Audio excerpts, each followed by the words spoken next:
Article 12 definition of state, part 3 के Indian constitution, जो कि पार्ट 3 के इंडियन कॉन्स्टिट्यूशन में आता है, आर्टिकल 12 to 35 जो डील करता है फंडामेंटल राइट्स से related. So definition of state इतना इम्पॉर्टेंट क्यों है? तो फंडामेंटल राइट जब इन्फ्रिंज करता है तो रीट फाइल किया जाता है। जब रीट फाइल करते हैं हम, तो रीट किसके अगेंस्ट? स्टेट के अगेंस्ट फाइल होता है, ना कि प्राइवेट इंडिविजुअल के अगेंस्ट फाइल होता है। तो जब स्टेट के अगेंस्ट रीट फाइल होता है तो स्टेट को जानना जरूरी है कि आप स्टेट किसको बोलेंगे, ठीक है, स्टेट के डेफिनेशन में कौन फॉल करेगा। इसको आर्टिकल 12 को 1 by 1 देखते हैं। क्या है? Government and parliament of India, that is executive and legislative organ of the union government, ठीक है।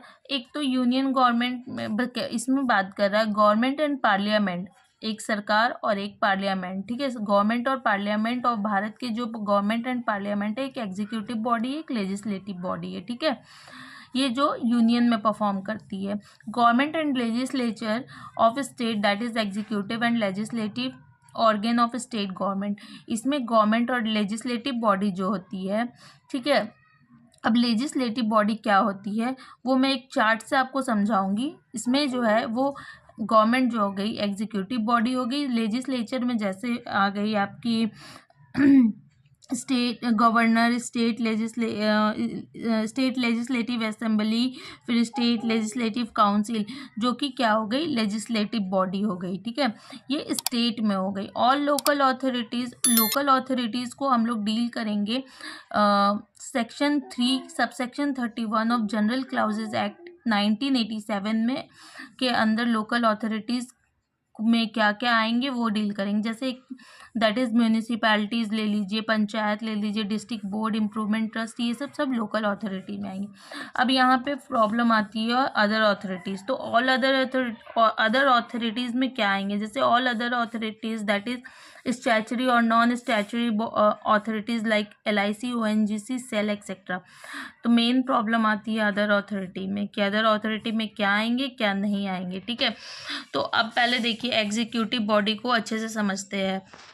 तो एग्जीक्यूटिव बॉडी जो एग्जीक्यूटिव फंक्शन परफॉर्म करती है, ठीक है, जो एग्जीक्यूटिव, तो यूनियन में कौन परफॉर्म करती है executive function? President, vice president, council of minister, prime minister.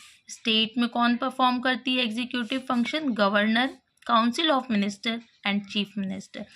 Legislature, ठीक है, जिनके पास लॉ मेकिंग पावर होता है, कानून बनाने का power.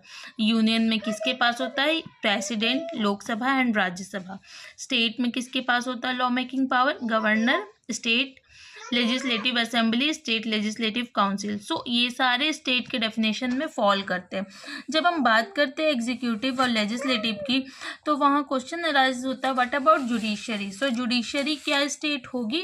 When acting judicially would not fall under the definition of state, but when it perform any administrative or similar function, example conducting examination, it will fall under the definition of state. So judiciary के बारे में क्या कहता है कि judiciary state नहीं होगी। कब नहीं होगी? जब वो जुडिशियल फंक्शन परफॉर्म करती है वो स्टेट नहीं होगी। But when it perform any administrative और सिमिलर फंक्शन, जैसे कि अपना हमारा जो हाई कोर्ट होता है वो एग्जामिनेशन कंडक्ट करवाते हैं, ठीक है, तो जो एग्जामिनेशन कंडक्ट करवाते हैं तो उस समय पे it will fall under the definition of state. तो जुडिशरी कब स्टेट में आएगी, कब नहीं आएगी? जब वो एग्जीक्यूटिव फंक्शन परफॉर्म करेगी तो वो स्टेट में नहीं आएगी। जब वो जुडिशियल फंक्शन परफॉर्म करेगी, एक जुडिशियल फंक्शन परफॉर्म करेगी तो स्टेट के डेफिनेशन में फॉल नहीं करेगी। जब एग्जीक्यूटिव फंक्शन परफॉर्म करेगी तो स्टेट के डेफिनेशन में फॉल करेगी। अब local authorities, So Section 3 subsection 31 of General Clauses Act 1987, local authorities shall mean a municipality, committee, district board, panchayat, body of commissioner और other authority legally entitled। अब यहाँ तक तो ठीक है कि आपको बता दिया जनरल क्लाउजेज एक्ट में local authority, municipality committee, municipal committee, panchayat, district board, body of commissioner, ये आएंगे। So other authority legally entitled to entrusted by government within the control of management of a municipal or local fund। सो इसमें अभी भी clarity नहीं है कि क्या other authorities में क्या आएंगी क्या नहीं, तो इसको हम अच्छे से केस से समझते हैं। तो सबसे पहला केस आया university of Madras versus Shantabai. इस केस में क्या कहा गया, जो यूनिवर्सिटी ऑफ मद्रास है वो बनाई गई थी मद्रास यूनिवर्सिटी एक्ट के अंदर। तो यहाँ क्वेश्चन अराइज हुआ कि क्या यूनिवर्सिटी एक स्टेट है या नहीं है। तो इसमें जजेस ने कहा कि term of other authorities use in article 12 other authority used in article 12 should be adjustum generis with government and legislature। ठीक है, तो यहाँ पे एजिस्डम जनरस का फॉर्मूला अप्लाई किया गया। एजिस्डम जनरस का मीनिंग क्या होता है, ऑफ द सेम काइंड। जैसे कि आप ले लीजिए कार, बस, साइकिल, तो यहाँ पे एक डैश दे देती हूँ मैं, तो इस डैश में आप कोई व्हीकल ही डालेंगे, ना कि आप पेन, पेंसिल कुछ ऐसा डाल देंगे, क्योंकि सेम काइंड में आपको सारा व्हीकल ही दिख रहा है, तो यहाँ व्हीकल, तो ये सेम यहाँ पे आप व्हीकल ही डालेंगे। तो ये एजिस्डम जनरस का फॉर्मूला अप्लाई यहाँ पे किया गया। कोर्ट ने कहा ठीक उसी प्रकार जजेस ने बोला जिस तरह आर्टिकल 12 अदर अथॉरिटी में आए, अदर अथॉरिटी से जो अदर अथॉरिटी पढ़े, इससे पहले आई तीन चीज, जो government and parliament, government and legislature, local authority, जो हमने पहले पढ़ा। ठीक है, ये तीनों जो है गवर्नमेंटल और सॉवरेन इन नेचर है।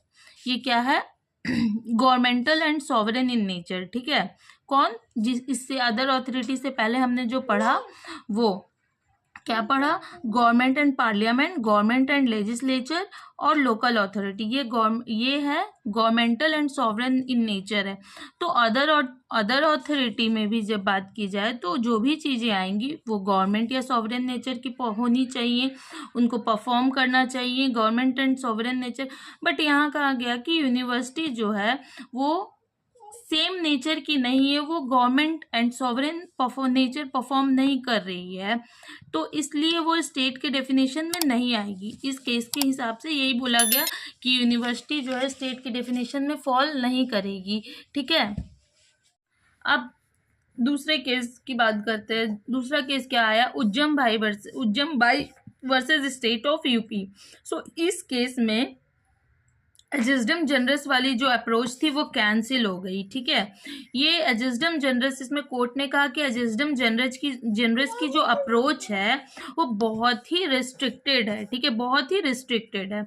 उन्होंने ये भी कहा कि आर्टिकल 12 में जो हमने आर्टिकल 12 में जो पहले जो 3 कैटेगरीज हमने जो पढ़ा था, आर्टिकल 12 में जो 3 कैटेगरीज थी उनमें कोई कॉमन थ्रेड नहीं है। जैसे कि हमने क्या पढ़ा था, legislative, executive, other authority, parliamentary, जो हमने 3 जो पढ़ा था, तो उसमें क्या है, कोई कॉमन थ्रेड नहीं है। वो भी एजिस्डम जनरस का रूल जो यहाँ पे अप्रोच था वो कैंसिल कर दिया गया। तो यहाँ पे एजिस्डम जनरस की अप्रोच कैंसिल हो गई। और फिर अब दूसरा केस आया। अब उस केस में क्या कहा गया, थर्ड केस जो आया उसमें वो केस था Rajasthan electricity board versus Mohanlal. ठीक है, तो इसमें सुप्रीम कोर्ट ने नई गाइडलाइंस जारी की। ठीक है, तो इसमें सुप्रीम कोर्ट का कहना था अगर कोई भी बॉडी क्रिएट की गई है, ठीक है, कोई भी, सुप्रीम कोर्ट का कहना था कोई भी बॉडी क्रिएट की गई है किसी भी लॉ या कॉन्स्टिट्यूशन के अंदर, ये ऑब्वियस है उस बॉडी के पास बहुत सारी, अगर ये लॉ के द्वारा बॉडी क्रिएट की गई है तो उसके पास बहुत सारी पावर होगी, और जब पावर बहुत सारी होगी तो फंडामेंटल राइट को इफेक्ट कर सकती है, फंडामेंटल राइट को इफेक्ट करेगी। अगर किसी भी बॉडी के पास अगर इतनी ज़्यादा पावर है तो ये अदर अथॉरिटी की क्राइटेरिया को फुलफिल, तो ये अदर अथॉरिटी की क्राइटेरिया को ऑब्वियस है कि फुलफिल करता है। तो इसमें कोई ज़रूरी नहीं है। तो इसमें ये बात हुई कि ये ज़रूरी नहीं है कि गवर्नमेंटल या सॉवरेन फंक्शन ये परफॉर्म करे तभी ये स्टेट के डेफिनेशन में फॉल करेगी। तो ये नेचर का, ये जो गवर्नमेंट एंड सॉवरेन नेचर का इनहेरेंट होना ज़रूरी नहीं है। मीन्स यहाँ पे कहा गया कि यहाँ पे इसके फंक्शनल एस्पेक्ट की बात नहीं की गई, ठीक है। तो यहाँ पे वो कैसी फंक्शन परफॉर्म करता है, गवर्नमेंटल या सॉवरेन फंक्शन परफॉर्म करता है या नहीं, इस चीज़ को ध्यान में नहीं रखा गया। तो यहाँ पे इस केस के अकॉर्डिंग यूनिवर्सिटी को स्टेट माना गया कि यूनिवर्सिटी स्टेट है, ठीक है। अब दूसरी केस की बात करते हैं, ठीक है। तो इस केस में क्या हुआ, सुखदेव वर्सेस भगत राम, ठीक है। सुखदेव वर्सेस भगत राम के केस में क्या कहा गया, ONGC LIC IFC जो कि एक लॉ के अंदर स्टैब्लिश्ड की गई है, ठीक है, स्टैब्लिश्ड अंडर अ लॉ, तो ये स्टेट के डेफिनेशन में आएगी। तो इसमें इतना ही था कि अगर ये ONGC LIC IFC अगर है जो ये स्टैब्लिश्ड अंडर लॉ है, ये स्टेट के डेफिनेशन में फॉल करती है। अब नेक्स्ट केस आया जो कि बहुत इंपॉर्टेंट था, RD Shetty versus international airport Authority, ठीक है। इस केस में क्या कहा गया, इंटरनेशनल एयरपोर्ट अथॉरिटी ने बहुत सारे ये क्या किए थे, इंटरनेशनल एयरपोर्ट अथॉरिटी जो है ये बहुत सारे टेंडर इन्होंने इनवाइट किए थे। तो उसमें RD सेट्टी ने भी उनमें से एक टेंडर अप्लाई किया था, बट सम डिस्क्रिमिनेटिंग नेचर कुछ वजह से इनके टेंडर को क्या कर दिया गया, RD सेट्टी के टेंडर को रिजेक्ट कर दिया गया, ठीक है। इनका टेंडर एक्सेप्ट नहीं हुआ था, ठीक है। तो इन्होंने क्या किया, फंडामेंटल राइट के इन्फ्रिंजमेंट के लिए केस किया, ठीक है। फंडामेंटल राइट के इन्फ्रिंजमेंट के लिए केस किया। तो यहाँ पे फिर क्वेश्चन अराइज हुआ, इस केस में क्वेश्चन उठा कि क्या airport authority international airport authority जो है वो स्टेट है या नहीं है, वो स्टेट के डेफिनेशन में आती है या नहीं, इंटरनेशनल एयरपोर्ट अथॉरिटी स्टेट है या नहीं। अगर ये स्टेट नहीं है तो फंडामेंटल राइट के इन्फ्रिंजमेंट का केस तो बनेगा नहीं, क्योंकि अगर स्टेट नहीं है तो फंडामेंटल राइट के इन्फ्रिंजमेंट का केस किसके अगेंस्ट होता है, स्टेट के अगेंस्ट होता है। तो अगर ये स्टेट के डेफिनेशन में फॉल नहीं करता है, अगर ये इंटरनेशनल एयरपोर्ट अथॉरिटी अगर स्टेट के डेफिनेशन में फॉल नहीं करता, तो यहाँ फंडामेंटल राइट के इन्फ्रिंजमेंट का केस तो बनेगा नहीं। तो कोर्ट ने इसमें, सुप्रीम कोर्ट ने क्या कहा, ऑब्जर्वेशन कोर्ट की क्या थी, इंटरनेशनल एयरपोर्ट अथॉरिटी जो है, जो फॉर्मुलेट की गई है, वो किसके अंदर फॉर्मुलेट की गई है, एयरपोर्ट अथॉरिटी एक्ट 1971 के तहत, जो कि पार्लियामेंट्री एक्ट है। ये क्या है, एक पार्लियामेंट्री एक्ट है, ठीक है। उन्होंने ये भी ऑब्जर्व किया कि अगर सेंट्रल गवर्नमेंट के पास बहुत सारे पावर आ जाते हैं, तो ये इंटरनेशनल एयरपोर्ट अथॉरिटी के ऊपर एक्सरसाइज कर रहा है, ठीक है। सेंट्रल गवर्नमेंट के पास अगर बहुत सारे पावर आते हैं, तो ये जो इंटरनेशनल एयरपोर्ट अथॉरिटी है, ये उस पर भी एक्सरसाइज करेंगे अपने पावर जो है। Central government was empowered to appoint the, central government के पास क्या होगी, सेंट्रल गवर्नमेंट के पास क्या होगी, पावर अपॉइंट करने की चेयरमैन, ठीक है, उनके अदर मेंबर्स, ठीक है। और the entire capital amount was required the establishment of international airport authority was invested by the central government. तो इसमें क्या कहा गया, इसके फंक्शनल एस्पेक्ट को यहाँ भी कोई वेटेज नहीं दी गई। The central government was also empowered, यहाँ पे central government was also empowered to transfer the management various, central government के पास यहाँ पावर थी कि transfer the management of various airport, ठीक है। तो ये सब देखते हुए सुप्रीम कोर्ट ने ऑब्जर्वेशन दिया। सुप्रीम कोर्ट ने कहा कि एयरपोर्ट अथॉरिटी जो है, इंटरनेशनल एयरपोर्ट अथॉरिटी जो स्टेट के डेफिनेशन में आएगी अंडर आर्टिकल 12, क्योंकि इसके यहाँ फंक्शनल एस्पेक्ट को ध्यान में नहीं रखा गया। इस केस में एयरपोर्ट अथॉरिटी फंक्शनल एस्पेक्ट में बिल्कुल भी, इसके फंक्शनल एस्पेक्ट को बिल्कुल भी वेटेज नहीं दी गई थी, ठीक है। मीन्स वो क्या फंक्शन परफॉर्म कर रहे हैं, कैसे फंक्शन परफॉर्म कर रहे हैं, उससे कोई मतलब नहीं था। बस इस बात पर वैल्यू दी गई थी, ये इसमें भी वैल्यू नहीं दी गई थी कि ये सॉवरेन फंक्शन या गवर्नमेंटल फंक्शन और केसेस के अकॉर्डिंग परफॉर्म कर रहे हैं या नहीं कर रहे हैं। बस इसमें कोर्ट ने कहा कि भले ही कोई भी प्राइवेट बॉडी भी क्यों ना हो, प्राइवेट बॉडी ही क्यों ना हो, ठीक है, अगर कोई प्राइवेट बॉडी भी अगर है पर उसमें गवर्नमेंट का यूजुअल डिग्री ऑफ कंट्रोल होता है, अगर प्राइवेट बॉडी में भी गवर्नमेंट का यूजुअल डिग्री ऑफ कंट्रोल होता है, ठीक है, उसके मैनेजमेंट पर एक्स्ट्रा ऑर्डिनरी फाइनेंशियल असिस्टेंस भी होता है, ठीक है, तो उस बॉडी के लिए उस बॉडी को भी स्टेट के इंस्ट्रूमेंट में या स्टेट के एजेंसी या स्टेट का ही इंस्ट्रूमेंट मानेंगे, तो वो प्राइवेट बॉडी जो है अदर अथॉरिटी के अंदर आएगी। So R D. Shetty versus international airport authority में क्या कहा गया, इसके फंक्शनल एस्पेक्ट को बिल्कुल भी ध्यान में नहीं रखते हुए कहा गया कि अगर कोई भी प्राइवेट बॉडी भी है लेकिन वो उसका डिग्री ऑफ कंट्रोल जो है गवर्नमेंट के पास है, उसके लिए एक्स्ट्रा ऑर्डिनरी फाइनेंशियल असिस्टेंस भी कर रही है, तो वो स्टेट की डेफिनेशन में अंडर आर्टिकल 12 फॉल करेगी। इन सोम प्रकाश वर्सेस यूनियन ऑफ इंडिया, इस केस में कहा गया कि जो भारत पेट्रोलियम जो है वो कंपनीज एक्ट के तहत बनाई गई है, तो ये स्टेट के कैटेगरी में आते हैं, इसलिए ये अदर अथॉरिटी के अंदर स्टेट होंगे। ये केस इसलिए इतना इम्पॉर्टेंट है क्योंकि इसमें पांच तरह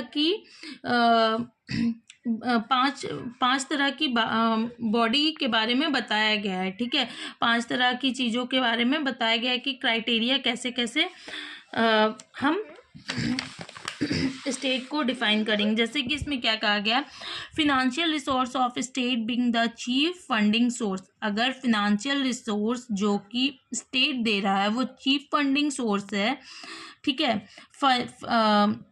तो उस तरीके से स्टेट के डेफिनेशन में फॉल करेगा। Functional character being government in essence, ठीक है, तो फंक्शनल कैरेक्टर गवर्नमेंटल नेचर का होना चाहिए। Plenary control residing in government, मतलब प्लेनरी एब्सोल्यूट कंट्रोल गवर्नमेंट के पास होनी चाहिए। Prior history of the same activity being carried out by the government and made over the new body, ठीक है, इसमें कह रहा है प्रायर हिस्ट्री ही यह हो कि एक्टिविटी जो भी प्रायर हिस्ट्री में एक्टिविटी जो भी हुई है गवर्नमेंट कर रही है, पहले की हिस्ट्री जो कुछ ऐसी है कि ये गवर्नमेंट कर रही है और अब ये न्यू बॉडी को दे दी गई और न्यू बॉडी फंक्शन परफॉर्म कर रही है, उस बॉडी के सम एलिमेंट ऑफ अथॉरिटी और कमांड, उस बॉडी के पास कोई अथॉरिटी या कमांड हो। तो ये 5 जो क्राइटेरिया है वो इन सोम प्रकाश वर्सेस यूनियन ऑफ इंडिया के केस में आया, जो कि काफ़ी हद तक इस चीज़ को स्टेट के डेफिनेशन को वेटेज दिया गया है इसमें कि कैसे स्टेट की डेफिनेशन को हम समझेंगे। फिर अब एक नया केस आया, अजय हासिया वर्सेस खालिद मुजी। इस केस में क्या कहा गया, इस केस में सुप्रीम कोर्ट ने ये डिटरमाइनिंग टेस्ट दिया, इस केस में 6 डिटरमाइनिंग टेस्ट दिया था, ठीक है, तो इस कि weather a body was formulated by और अंडर स्टेट स्टैट्यूट और मतलब इसमें कहा गया कि क्या ये जो बॉडी बनाई गई है वो कानून के द्वारा या लॉ के अंतर्गत बनाई गई है या नहीं। Whether a body acting as a instrumentality of agency of state अगर है तो उन अथॉरिटी को भी अदर अथॉरिटी, अगर मतलब ये किसी स्टैट्यूट के अंदर बनी हुई है ये 6 बॉडी, तो ये भी स्टेट की डेफिनेशन में फॉल करेगी। इस अजय हासिया वर्सेस खालिद मुजी में इतना ही कहा गया है। तो इसमें क्या है, entire share capital is held by the government, समझ गए होंगे कि इंटायर शेयर कैपिटल जो है गवर्नमेंट के द्वारा हो। फिनेंशियल असिस्टेंट होना चाहिए जो कि पहले था। मोनोपोली स्टेटस मतलब एक अधिकार, ठीक है। Deep and previous state control, state का एक